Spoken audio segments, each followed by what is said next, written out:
ক্ষুদ্রতম সেই সংখ্যাটি কি হবে যাকে 12, 18, 24 এবং 30 দ্বারা ভাগ করলে প্রতি ক্ষেত্রে 4 ভাগশেষ থাকে কিন্তু 7 দ্বারা সম্পূর্ণরূপে বিভাজ্য।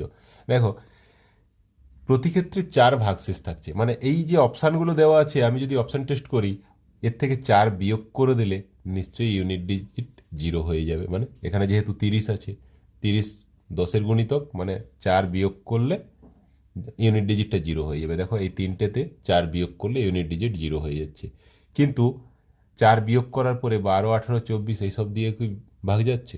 এখান থেকে 4 বিয়োগ করলে কি হচ্ছে? 360 12 দ্বারাও বিভাজ্য, 18 দ্বারাও বিভাজ্য, 24 দ্বারাও, 30 দ্বারাও। আর অন্যগুলোও টেস্ট করে নিতে পারো।